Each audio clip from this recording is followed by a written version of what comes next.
Hello friends, welcome back to my channel family study exam platform. तो friends, आपने thumbnail read कर ही लिया होगा जो कि सीटेट में जो जूनियर पेपर में सीडीपी आती है, मतलब कि चाइल्ड डेवलपमेंट एंड पेडोलॉजी। आज उसके प्रीवियस ईयर के क्वेश्चंस को सॉल्व करेंगे। तो फ्रेंड्स, ये जो 2018 का पेपर जो जुलाई में होता है, आज उसके क्वेश्चन को सॉल्व करेंगे। तो फ्रेंड्स, चैनल को लाइक शेयर सब्सक्राइब कर दीजिएगा और चैनल पर नए तो चैनल को सब्सक्राइब जरूर करिएगा।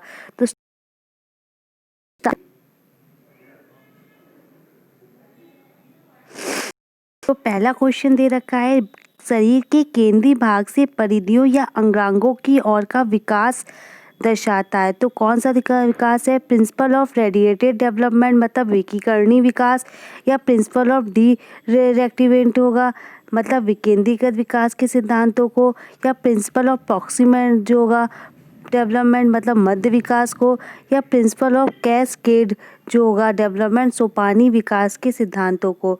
तो शरीर के केंद्रीय भाग की जो परिधियों का जो इसका विकास होगा वो क्या होगा? मध्य बाह्य विकास के सिद्धांतों पे। तो प्रॉक्सिमेंटल डेवलपमेंट इज करेक्ट ऑप्शन। आगे बढ़ते हैं, अगला क्वेश्चन, स्कूल बच्चों के समाजीकरण की एक ऐसी संस्था है जहां ऑप्शन क्या दे रखा है? प्रमुख स्थान स्कूली बच्चों का होता है, या फिर प्रमुख स्थान स्कूल की दिनचर्या का होता है, या प्रमुख स्थान स्कूल की गतिविधियों का होता है, या प्रमुख स्थान स्कूल के शिक्षकों का होता है। तो इसका राइट आंसर हो जाएगा तो ऑप्शन नंबर फर्स्ट, जो प्रमुख स्थान होता है वो स्कूली बच्चों का होता है। आगे देखते हैं नेक्स्ट क्वेश्चन की तरफ। जब आप शिक्षक समूह से जुड़ जाते हैं और आपने समूह के लोगों को पोशाक धारण करने के लिए लगती है, तो आप प्रदर्शन कर रहे होते, किसका कर रहे होते? समूह की पहचान का, समूह आज्ञाकारिता का मतलब ओबीडियंस का, या समूह निर्देशन का या कॉम्प्लायंस का, या समूह की अनुरूपता का मतलब कन्फर्मिटी का। तो आप किसका प्रदर्शन कर रहे होते हैं? तो हम जब शिक्षा समूह से जुड़ जाते हैं और एक ही समूह के जो लोग होते हैं वो अन्य लोगों की तरह पुरस्कार धारण करते हैं, तो ये जो हम प्रदर्शन कर रहे होते हैं समूह की पहचान का। Group identify is correct option. आगे बढ़ते हैं, अगला क्वेश्चन है, किसी वस्तु के स्थायित्व की अवधारणा जो पियाजे के विकास के चरण से प्राप्त होती है। तो पियाजे ने 4 अवस्थाएं दे रखी थी, इसको एसपीडीएफ से याद रख सकते हैं। तो जिसमें स्थायित्व की जो अवधारणा जो होती है वो किस में आती है, कौन से इसके विकास के चरण में आती है? संवेदी गायक, पूर्व परिचालन, मूर्त परिचालन, या औपचारिक परिचालन। तो जो संवेदी गामा का जो आपको पता है ये 0 से 2 वर्ष होती है। सेंसरी मोटर इस करेक्ट ऑप्शन होता है जिसमें वस्तु स्थायित्व का गुण आ जाता है। आगे बढ़ते अगला क्वेश्चन नंबर 5 है, व्यक्तिगत शिक्षा कार्यक्रम की योजना के संदर्भ में बनाई जाती है विशेष शिक्षा कार्यक्रम, या बाल केंद्रीय शिक्षा कार्यक्रम, मुक्त विद्यालय शिक्षा कार्यक्रम, या ई अधिगम शिक्षा कार्यक्रम मतलब ई लर्निंग। तो आंसर कीजिए, क्या हो जाएगा इसका राइट आंसर? तो क्या हो जाएगा? विशेष कार्यक्रम, विशेष शिक्षा कार्यक्रम, स्पेशल एजुकेशन प्रोग्राम।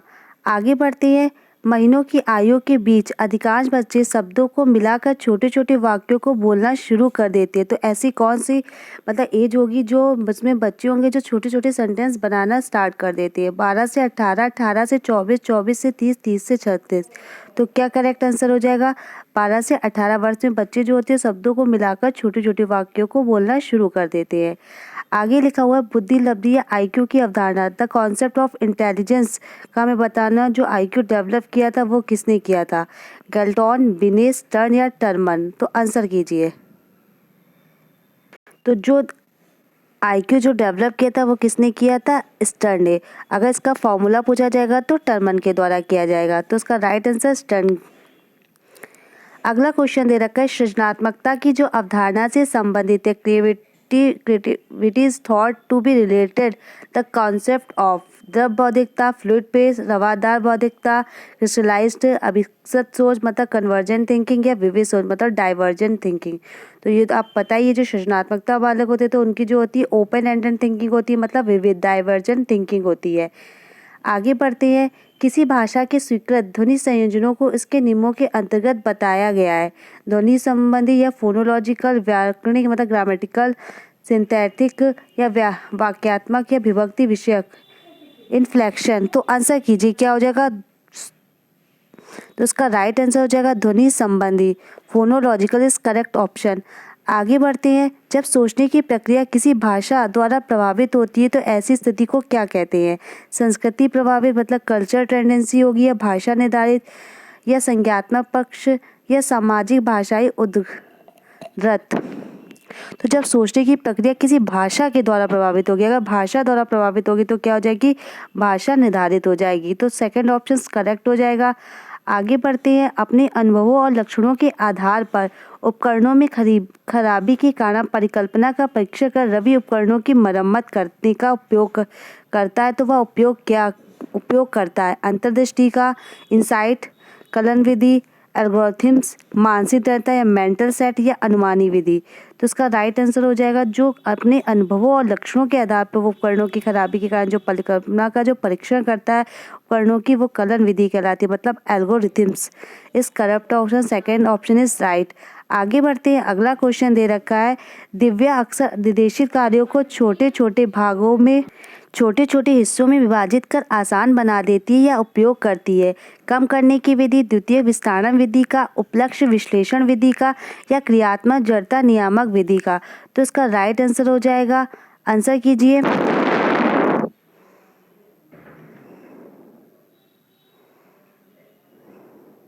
तो फोर्थ ऑप्शन इज करेक्ट हो जाएगा। आगे बढ़ते हैं। अगला क्वेश्चन, ग्रेडिंग, कोडिंग, अंकन और क्रेडिट संचय के कुछ उदाहरण हैं। तो परीक्षा के उत्तर पत्रों के मूल्यांकन की प्रक्रिया, कक्षा में बच्चों की स्थिति का निरूपण विधि या आलेख पत्र, रिपोर्ट में अकादमिक प्रगति को दर्शाने या अधिगमकर्ताओं की उपलब्धि की आकलन की गणन विधि। तो आंसर कीजिए, क्या हो जाएगा इसका करेक्ट आंसर। तो ग्रेडिंग, कोडिंग, अंकन और क्रेडिट संचय जो उदाहरण है वो क्या, परीक्षा के उत्तर पत्रों के मूल्यांकन की प्रक्रिया हो जाएगी। तो फर्स्ट ऑप्शन इज करेक्ट हो जाएगा। आगे बढ़ते हैं। अगला क्वेश्चन दे रखा है, अधिगमकर्ताओं की उपलब्धि का आकलन शिक्षकों की सहायता करता है। क्या सहायता करता है, अधिगमकर्ताओं के प्रदर्शन का रिकॉर्ड रखने में या शिक्षण अधिगम विधियों को प्रभावशीलता से मूल्यांकन करने में या कक्षाओं में अधिगमकर्ताओं के क्षमता समूह बनाने में या शिक्षण के लिए गतिविधियों की सूची तैयार करने में। तो इसका राइट आंसर हो जाएगा शिक्षण अधिगम विधियों की प्रभावशीलता का मूल्यांकन करने में। नेक्स्ट क्वेश्चन दे रखा है, समावेशी शिक्षा के सिद्धांत पर आधारित है। सामाजिक संतुलन, समता एवं समान अवसर, सामाजिक अस्तित्व एवं वैश्वीकरण या विश्व बंधुता। तो समावेशी जो शिक्षा है वो आधारित होगी समता एवं समान अवसर, इक्विटी एंड इक्वल अपॉर्चुनिटीज़, मतलब सबको समान अवसर दिए जाए। आगे बढ़ते हैं। दिव्यांगजन अधिकार अधिनियम जो वर्ष किस जगह लागू किया गया था, जो पर्सन विद डिसेबिलिटी एक्ट है वो कब इनकेक्टेड किया गया था। तो 1992, 1995, 1999 और 2016। तो जो हुआ था 2016 में लागू किया गया था, जो 1995 द्वारा ही करेक्ट किया गया था। आगे बढ़ते, रिवाइज किया गया था। आगे, व्यक्तिगत विविधताओं वाले बच्चों को पढ़ाने के लिए ऐसे विद्यालय होने चाहिए जहां शिक्षक व्यक्तिगत विविधताओं के आधार पर वर्गीकृत की गई कक्षाओं के विभिन्न वर्गों को पढ़ा सके या विविध अधिगम आवश्यकताओं के अनुसार विभिन्न शिक्षा अधिगम प्रविधियों का प्रयोग करने में प्रशिक्षित हो या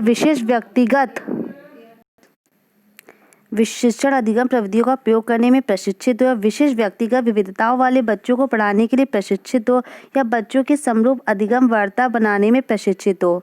तो इसका राइट आंसर हो जाएगा, विविध अधिगम आवश्यकताओं के अनुसार विभिन्न शिक्षा अधिगम प्रविधियों का प्रयोग करने में प्रशिक्षित हो।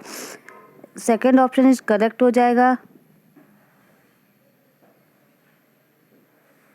क्वेश्चन दे रखा है, निःशुल्क एवं अनिवार्य बाल शिक्षा अधिकार अधिनियम 2009 दिव्यांग बच्चों की निःशुल्क शिक्षा के अधिकारों को सुनिश्चित करता है। 6 से 18 वर्ष, 3 से 18 वर्ष, 6 से 14 वर्ष या 6 से 22 वर्ष। जो 2009 दिव्यांग बच्चों के लिए होता है वो 6 से 14 वर्ष के लिए होगा, जो आपको पता ही है। थर्ड ऑप्शन इज राइट हो जाएगा। लिखा हुआ, विविध अधिगमकर्ताओं के लिए सुगम स्वरूपों में विचरण अधिगम सामग्रियां प्रदान करने का तात्पर्य से है सार्वभौमिक समावेशी शिक्षा के नैतिक विचार, शिक्षा व्यावसायिकता की सार्वभौमिक संहिता, शिक्षक के सार्वभौमिक मानववादी दृष्टिकोण या अधिगम की सार्वभौमिक संरचना। तो क्या जो है इसका राइट आंसर, सार्वभौमिक समावेशी शिक्षा के नैतिक विचार इज करेक्ट ऑप्शन। आगे बढ़ते अगला क्वेश्चन, स्वजागरूकता एवं संज्ञानात्मक क्षमताओं का नियंत्रण जैसे योजना बनाना, समीक्षा करना और संशोधन करना इत्यादि किसमें अंतर्निहित है, केंद्रीकरण में, संज्ञान बोध में, संज्ञान में और समायोजन में। तो जो योजना बनाना, प्लानिंग करना और ये रिवाइजिंग करना, समीक्षा करना, ये किस में हो जाएंगे, संज्ञान बोध में हो जाएंगे। तो Meta cognition is correct option. जब बच्चे प्राप्त की गई सूचनाओं की व्याख्या करने के लिए अपने अनुभवों के आधार पर सोचते तो उसे कहा जाता है प्रतिक्रियावादी सोच, सृजनात्मक सोच, अमूर्त सोच या मूर्त सोच। तो वो अपनी प्राप्त की गई सूचनाओं की व्याख्या करने के लिए अपने अनुभवों के आधार पर सोचते, तो ये कहलाएगी रिफ्लेक्टिव थिंकिंग, मतलब प्रतिक्रियावादी सोच, रिफ्लेक्ट करते हैं। अधिगमकर्ताओं को व्यक्तिगत क्षमता के आधार पर उनकी कठिनाइयों के विभिन्न स्तरों पर ध्यान रखते हुए पढ़ाने की विधि को कहा जाता है विभेदी अनुदेशन, चयनित अनुदेशन, सटीक शिक्षण या त्रुटिहीन अनुदेशन। इसका आंसर कीजिए, क्या हो जाएगा इसका राइट आंसर? इसका राइट आंसर हो जाएगा विभेदी अनुदेशन। आगे बढ़ते अगला क्वेश्चन, प्रतिपालन अधिगम का एक विशिष्ट चरण है जो अधिगम के चरण का पूर्ववर्ती है। अधिग्रहण, अभिप्रेरण, आत्मनिर्भरता या समानीकरण। तो क्या हो जाएगा इसका राइट आंसर? तो जर्नलाइजेशन मतलब समानीकरण इज करेक्ट ऑप्शन। आगे बढ़ते अगला क्वेश्चन दे रखा है, जनजोग का यह मानना है कि संज्ञान और भाव होते हैं, क्या होते हैं? मतलब इंटरडिपेंडेंट होते हैं, स्वतंत्र होती है, अंतर संबंधित मतलब इनरिलेटेड होते हैं या एकीकृत मतलब इंटीग्रेटेड होते हैं। तो जनजोग का मानना क्या था जो उन्होंने बताया था कि जो होते हैं स्वतंत्र होते हैं। तो सेकंड ऑप्शन इज करेक्ट हो जाएगा। आगे बढ़ते हैं अगला क्वेश्चन दे रखा है, पहले से सीखे हुए कार्यों में सुधार लाने के लिए शिक्षक बच्चों को प्रदर्शन देकर सिखा रहा है और शिक्षण की किस विधि का प्रयोग कर रहा है? अनुकरण, अवलोकन, संशोधन या प्रतिरूपण। आंसर कीजिए, क्या हो जाएगा इसका राइट आंसर? मतलब कार्यों को सुधार लाने के लिए प्रदर्शन देकर सिखा रहा है। तो क्या हो जाएगा मॉडलिंग मतलब प्रतिरूपण इज करेक्ट ऑप्शन। आगे बढ़ते हैं अगला क्वेश्चन दे रखा है, मैन और जेनिस के अनुसार निर्णय लेने वाले बच्चे समस्या का विश्लेषण करते हैं, विकल्पों की सूची बनाते हैं, उसके फायदे और नुकसान के प्रत्येक पहलू पर विचार करते हैं, उसका व्यवहार प्रस्तुत करता है। चौकस, सतर्क, निवर्तमान या निरंकुश। तो ये कौन सा व्यवहार प्रस्तुत करता है? तो राइट आंसर इस सतर्क हो जाएगा। आगे बढ़ते हैं, एक समस्या सुधारक बच्चा विचार के आधार पर कथनों की सच्चाई एवं संभावना का मूल्यांकन करता है, सृजनात्मक, सौंदर्यबोध, अमूर्त या तार्किक। तो समस्या जो सुधारक बच्चा होता है विचार के आधार पर जो होता है वो कथनों की सच्चाई या संभावना का मूल्यांकन करता है। तो इसमें क्या हो जाएगा लॉजिकल इज करेक्ट ऑप्शन। आगे बढ़ते हैं 29 क्वेश्चन दे रखा है, जिस दिए गए कार्य करते समय बच्चे स्वयं आनंद लेते हुए अनुभव प्राप्त करते हैं उसे कहा जाता है ड्रिल और अभ्यास कार्य, उपभोक्ता प्रकार के कार्य, निर्माणात्मक प्रकार के कार्य या समस्यात्मक प्रकार के कार्य। आंसर कीजिए। तो इसका राइट आंसर हो जाएगा समस्यात्मक प्रकार के कार्य, प्रॉब्लम टाइप टास्क जो होते हैं बच्चे इसमें स्वयं आनंद लेते हुए अनुभव प्राप्त करते हैं। लास्ट क्वेश्चन है, बहुसंवेदी शिक्षण अधिगम की प्रविधि में अधिगम संवर्धन हेतु दृश्य, श्रव्य, स्पर्श और संवेदनाओं का एक साथ प्रयोग किया जाता है। गतिबोधक में, कर्णकोटर में, प्रत्यक्षीकरण में, अवलोकन में। तो किसमें इन सब का एक साथ प्रयोग किया जाता है? तो किसमें? काइनेस्थेटिक मतलब गतिबोधक में किया जाता है। तो इस फर्स्ट ऑप्शन करेक्ट हो जाएगा। तो फ्रेंड्स हम लोगों ने 30 क्वेश्चन को सॉल्व कर लिया। कोई भी डाउट हो कमेंट बॉक्स में जरूर बताइएगा। आई होप आपको वीडियो पसंद आया हो और वीडियो को प्लीज़ ज़्यादा से ज़्यादा लोगों में शेयर करिएगा और चैनल पे नए हो, पहली बार चैनल देख रहे हो तो चैनल को सब्सक्राइब जरूर कर लीजिएगा। Thank you for watching. Thank you friends.